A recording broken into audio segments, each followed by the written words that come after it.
오늘은 선약 5번째 시간입니다. 선일교회여 약속의 땅을 향하여 5번째 시간, 요단을 건너기 위해 라는 제목으로 말씀의 은혜를 나누겠습니다.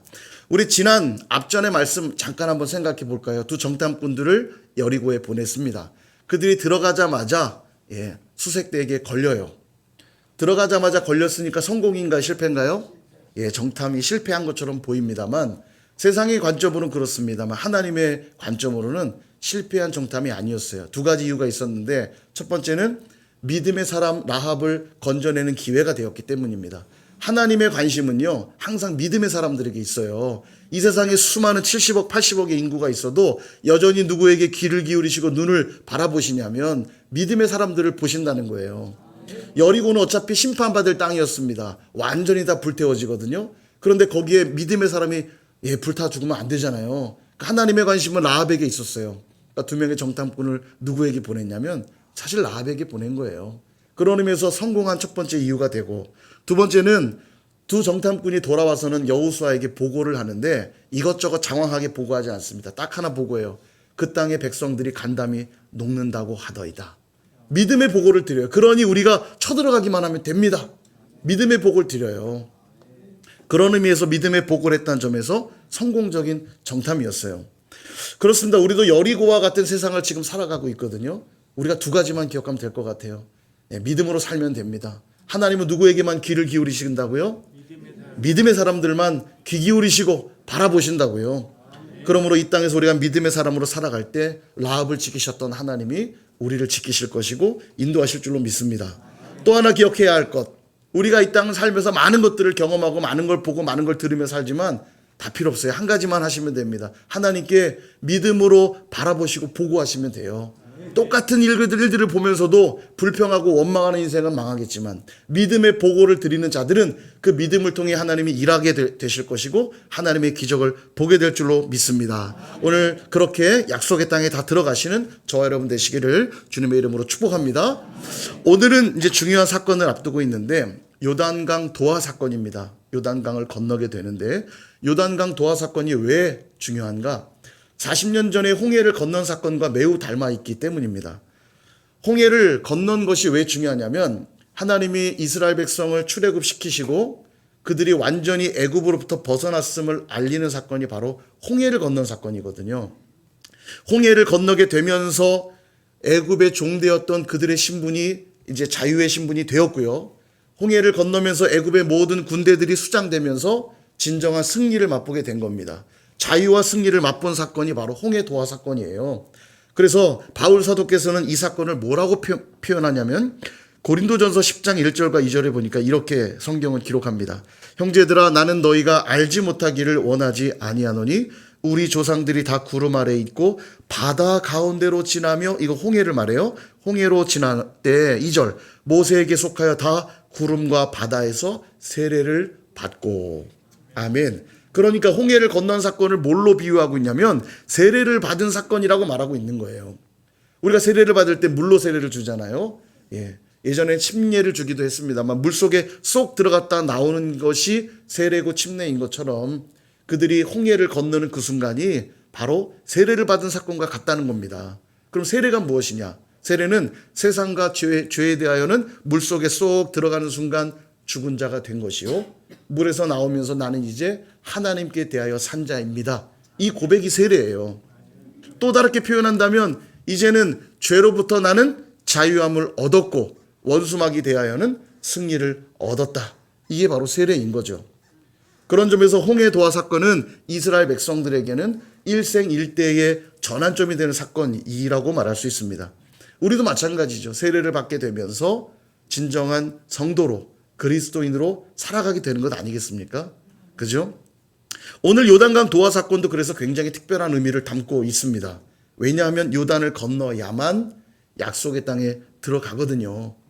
그래서 우리가 장례식장 가면 많이 부르는 찬양 있잖아요. 며칠 후 요단강 건너가 만나리. 이 요단강을 건너야 하나님의 나라라고 하는 이 찬송가 가사처럼 요단은 특별한 의미가 있어요. 그 요단을 건너야만 하나님이 약속한 그 땅에 들어가거든요. 성경에서도 이 요단강과 관련해 중요한 사건들을 몇 개 기록해두고 있는데 구약을 대표하는 선지자 엘리야 선지자가 있습니다. 엘리야가 승천한 선지자 아닙니까? 하나님이 그를 불러 올리기 전에 그를 따르던 제자가 있었어요. 바로 엘리사입니다. 그를 열심히 따라가고 있는데 하나님이 엘리야를 부르세요. 불말과 불병거로 승천하려고 하자.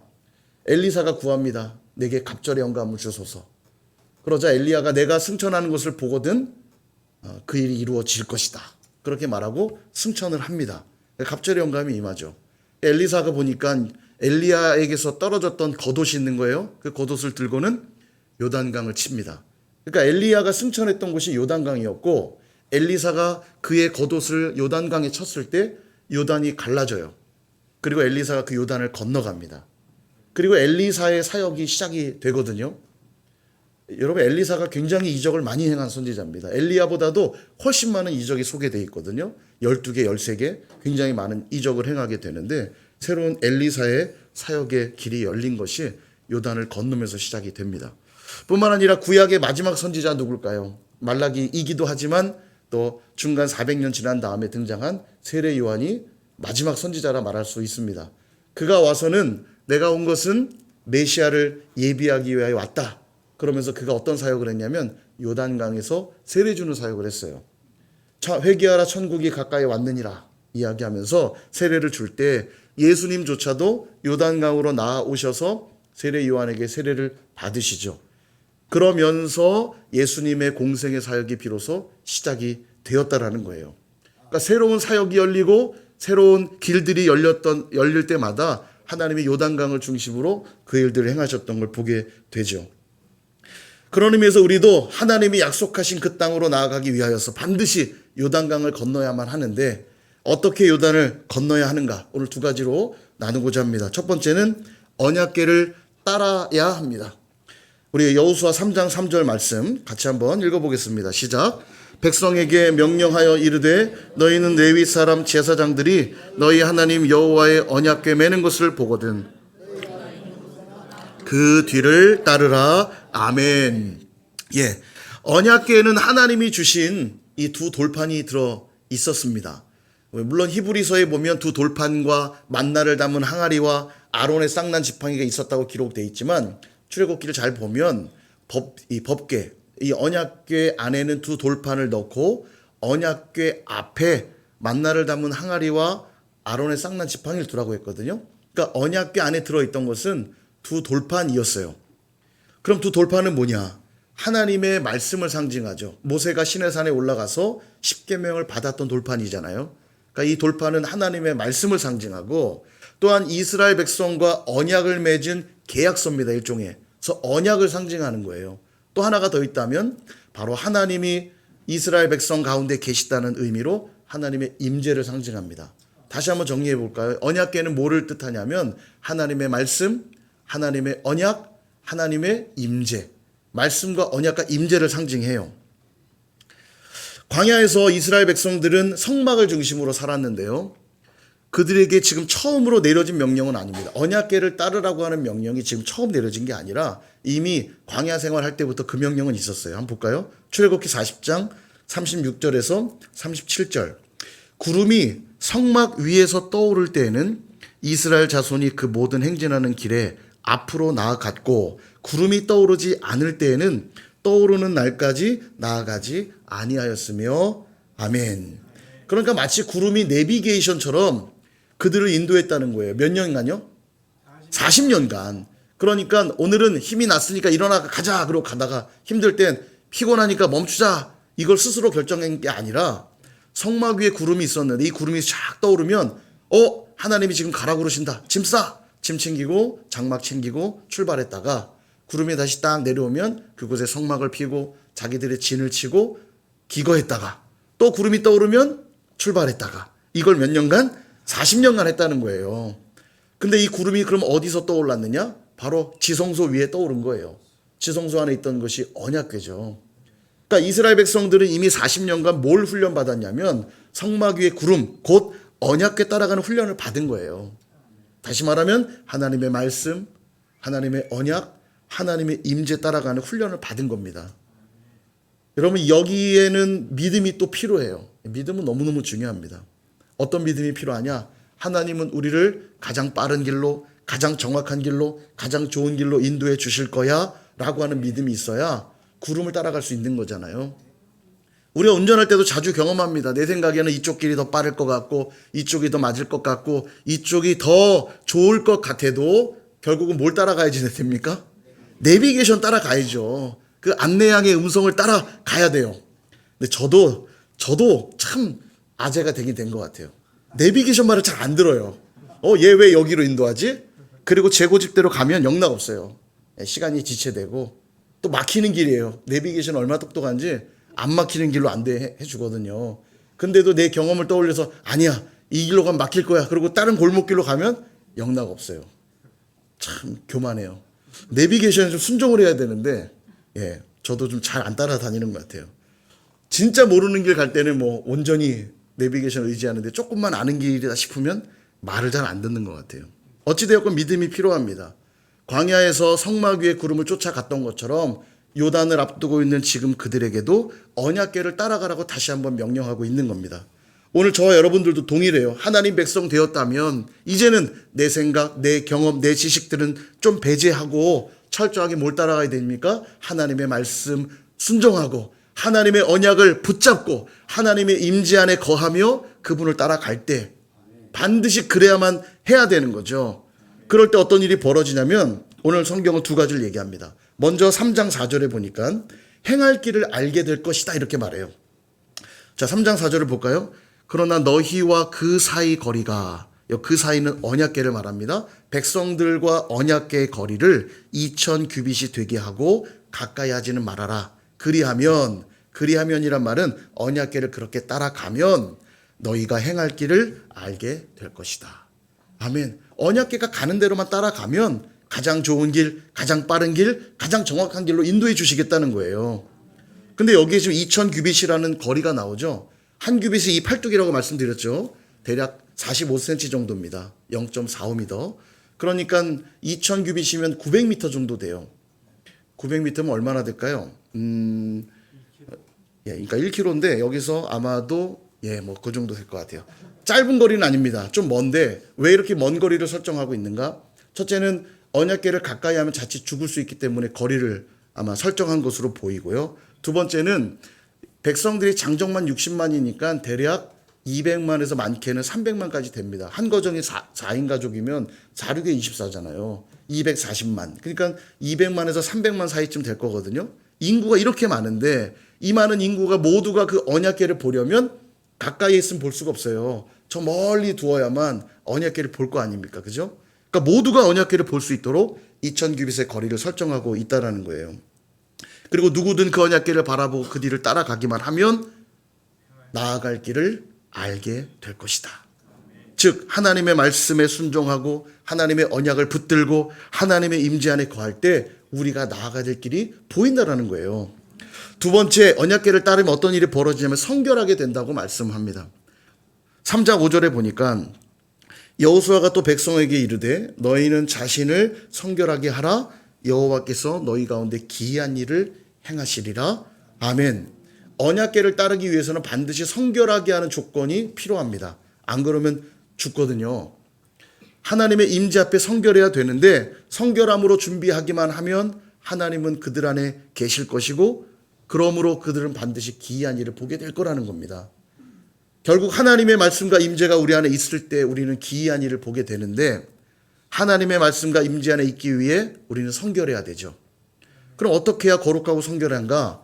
디모데전서 4장 5절은 우리에게 거룩해지는 비결을 이렇게 소개합니다. 하나님의 말씀과 기도로 거룩하여 짐이라. 아멘. 다른 방법으로 거룩해질 수 없어요. 우리가 거룩해지는 길은 하나님의 말씀 안에 거할 때, 그 말씀에 순종할 때 거룩하여 진다. 그렇게 말씀합니다. 겸손히 하나님 말씀 받고 겸손히 말씀에 순종할 때 거룩해지는 것이고요. 그럴 때 그 말씀이 우리 가운데 역사하는 기이한 일들을 보게 되는 줄 믿습니다. 그러므로 날마다 하나님의 말씀과 언약과 임재를 사모하고 그 뒤를 따르시는 저와 여러분 되시기를 주님의 이름으로 축원합니다.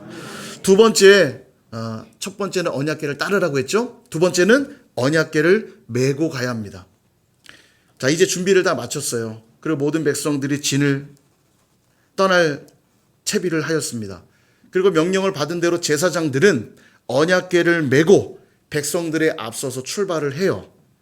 이때 여호수아가 이런 명령을 내립니다. 여호수아 3장 13절 온 땅의 주 여호와의 궤를 맨 제사장들의 발바닥이 요단물을 밟고 멈추면 요단물 곧 위에서부터 흘러내리던 물이 끊어지고 한 곳에 쌓여 서리라. 아멘. 그러니까 궤를 맨 제사장들이 요단물을 밟고 들어가라는 거예요. 그러면 비로소 물이 끊어지고 물이 쌓이게 된대요. 벽을 만든다는 거죠. 벽, 물벽. 여러분 이게 결코 쉬운 상황이 아닌 것이 모세가 홍해를 건너게 하던 때와는 지금 사뭇 다릅니다. 뭐가 다르냐면 홍해를 건널 때는 모세가 지팡이를 높이 들고 하나님께 기도했어요. 그리고 하나님은 동풍을 불게 하셔서 바다를 가르시고 바닥을 싹 다 마르게 하셨거든요. 그러니까 갈라지는 장면들을 백성들은 다 보고 있었을 겁니다. 와, 신기하다. 대단하다. 와, 밤새 갈라지는 걸 보고는 이제 건너라. 와 하고 걷는 거예요.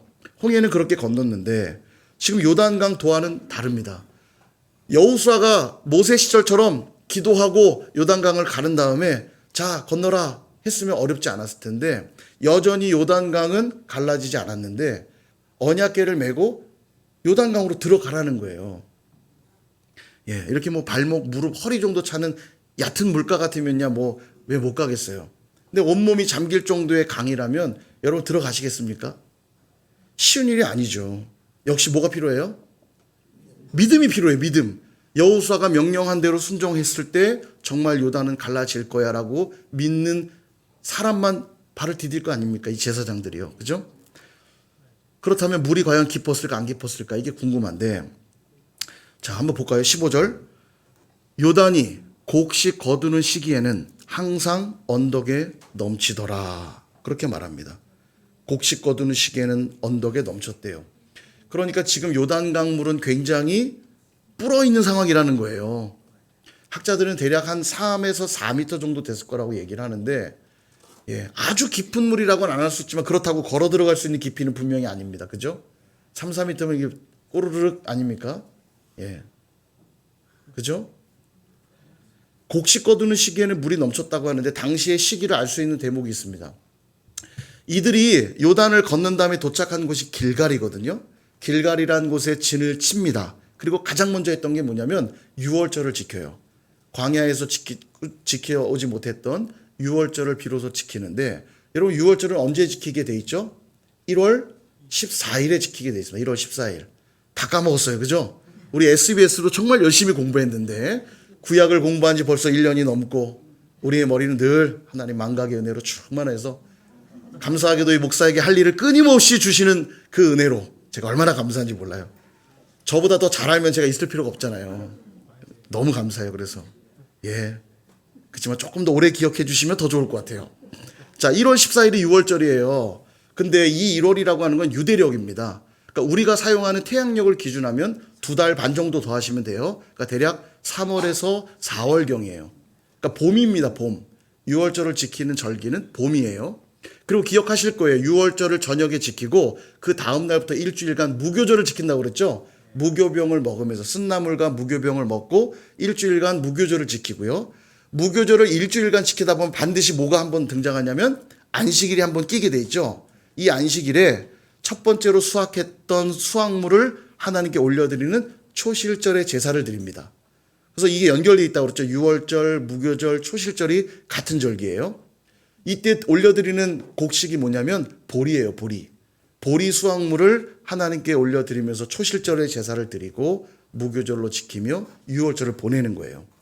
이 기간이 언제냐면 3, 4월인 거죠. 봄이에요. 그러니까 여기 지금 아까 요단이 곡식 거두는 시기에는 이라고 나왔죠. 여기 이 곡식이 아마 보리일 겁니다. 초실절을 지키는 절기니까요. 그러니까 봄이라는 거 알 수 있죠. 그런데 왜 봄에 물이 넘쳤냐? 예, 제가 지도를 보면서 한번 설명을 드릴게요. 이 입체감 있게 지도를 보면 아주 재밌습니다. 이게 이스라엘 지도죠. 자, 다음 보시면 자, 저 꼭대기에 동그라미 쳐진 곳이 마운트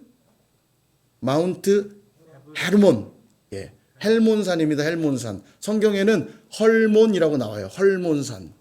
헐몬산에서 이슬이 내림같도다. 막 이런 표현들이 저 헐몬산을 얘기하거든요.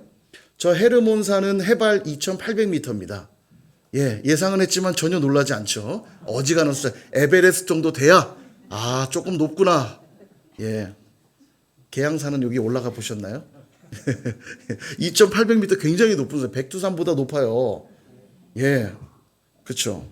이렇게 좀 학습되신 분들은 바로 우와 이렇게 이제 반응을 보여주시는데 높다 보니까 그 위에는 만년설 1년 내내 눈이 얼어 있습니다. 산꼭대기에. 그러니까 겨우내 추웠던 시간을 지나 봄이 되면 그 만년설이 녹아요.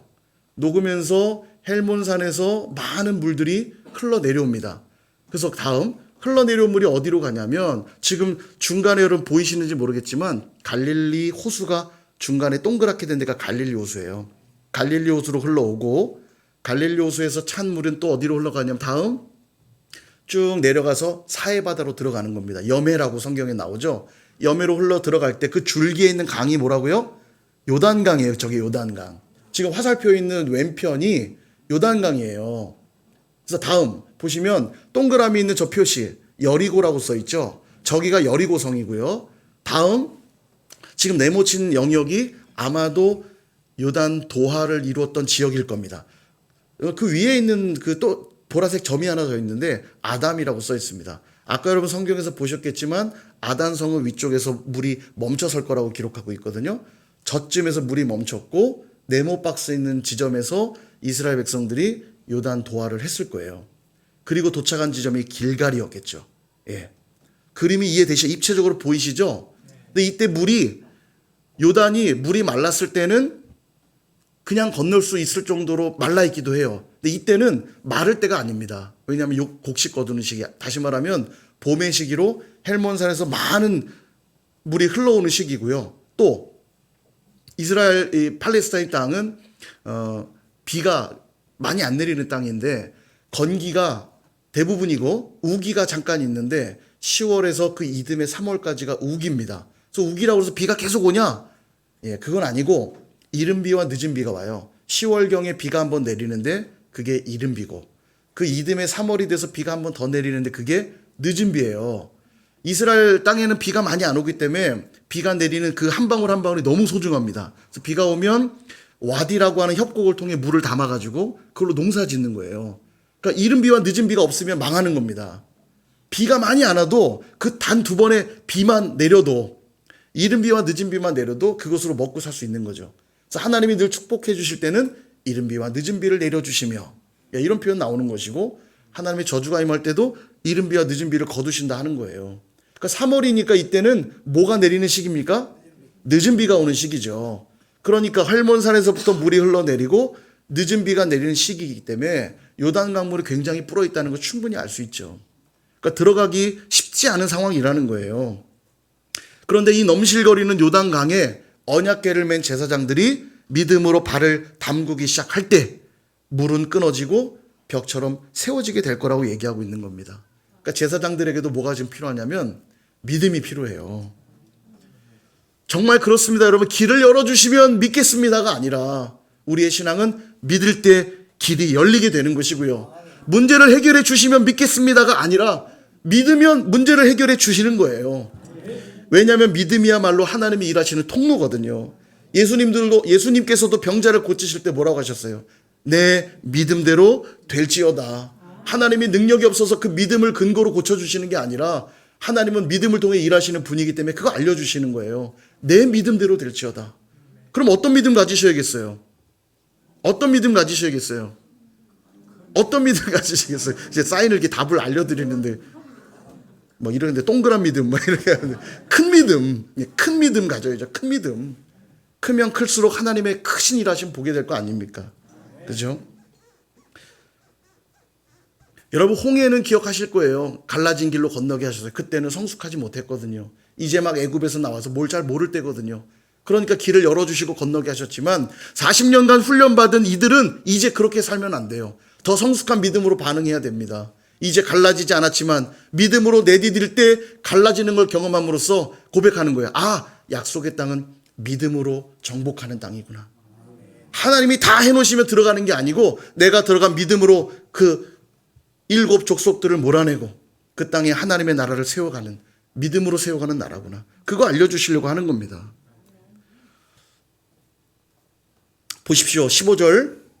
요단이 곡식 거두는 시기에는 항상 언덕에 넘치더라. 궤를 맨 자들이 요단에 이르며 궤를 맨 제사장들의 발이 물에 잠기자. 16절. 곧 위에서부터 흘러내리던 물이 그쳐서 사르단에 가까운 매우 멀리 있는 아담 성읍, 그죠? 아까 아담 성읍 봤죠? 변두리 위에 일어나 한 곳에 물이 쌓였대요.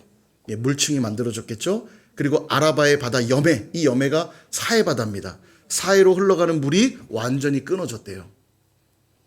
그리고 17절 백성들은 마른 땅에 언약궤를 맨 제사장들은 마른 땅에 굳게 섰고 모든 백성이 요단을 건너기까지 마칠 때까지 모든 이스라엘은 마른 땅으로 건너갔대요. 질퍽한 땅이 아니에요. 완전히 마른 땅으로 건너갔다고 이야기하고 있습니다.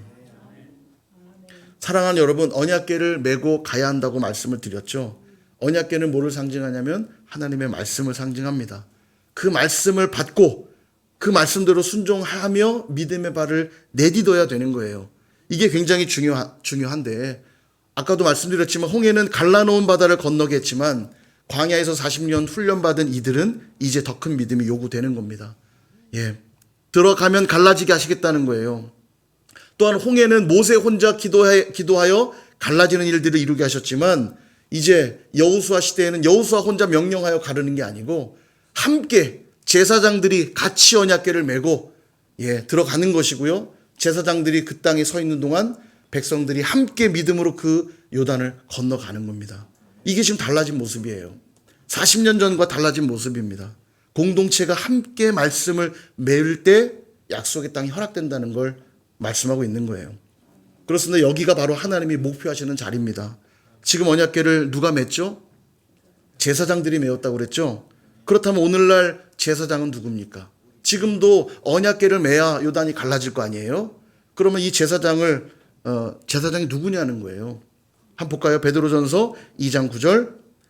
자, 읽어볼게요. 시작. 그러나 너희는 택하신 족속이요 왕같은 제사장들이요 거룩한 나라요 그의 소유가 된 백성이니. 아멘. 예. 오늘날 제사장은 목사가 아닙니다. 장로가 아니에요. 누가 제사장이냐? 예수 그리스도를 믿은 저와 여러분이 왕같은 제사장이라고 말씀하고 있는 거예요. 그래서 이거를 만인 제사장이라고 그러죠. 만인 제사장. 예수님을 믿는 모두가 제사장인 겁니다. 믿으시기를 축복합니다. 그럼 제사장 된 우리가 해야 될 일이 뭘까요? 언약궤 곧 하나님의 말씀을 어깨에 메고 믿음의 발을 내딛는 것이에요. 바로 그 자리가 하나님이 우리를 향해 목표하고 계신 자리라고요. 약속의 땅에 가기 위해서는 그냥 훌륭한 목사 한 사람이 있으면 되는 게 아니고요.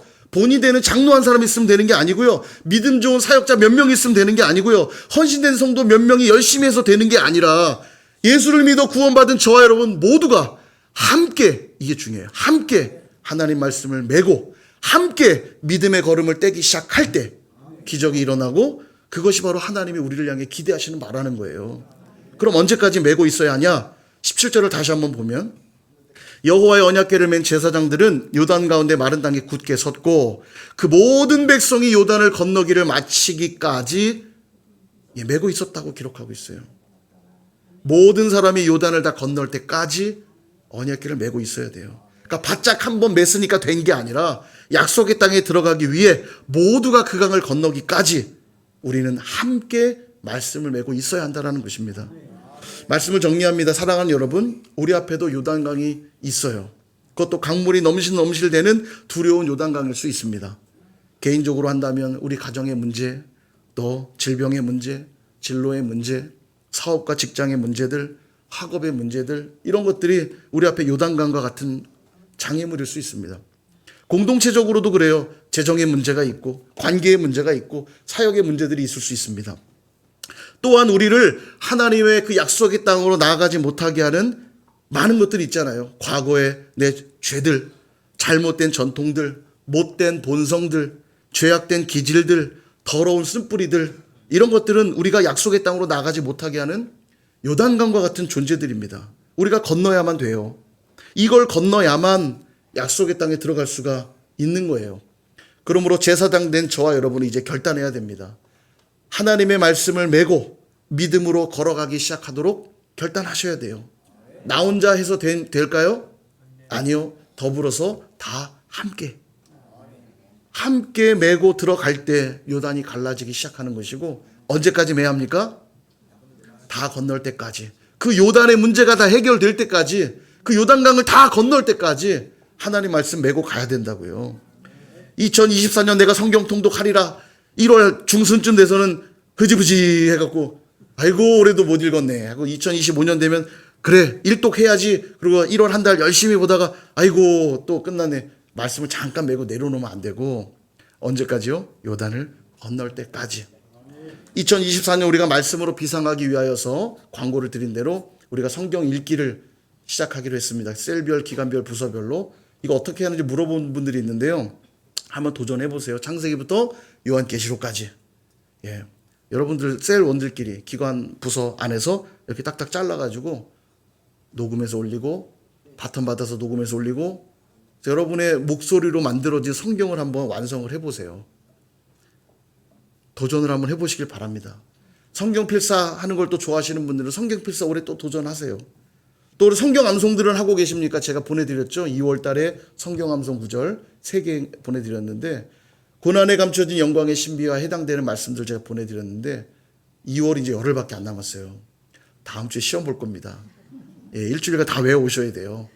예, 그 말씀을 메고 가야지 고난에 감춰진 영광의 신비를 본다니까요. 여러분 믿으시기를 축복합니다. 그렇게 여러분이 하신다면 아무리 넘실대는 요단강이라 할지라도 하나님은 그것을 끊어지게 하실 것이고 우리로 마른 땅을 밟아 넉넉히 그 강을 건너게 하실 줄로 믿습니다. 그렇게 하나님 말씀을 메고 믿음으로 요단강을 건너가시는 저와 여러분 또 우리 선일교회가 다 되시기를 주님의 이름으로 축원드립니다.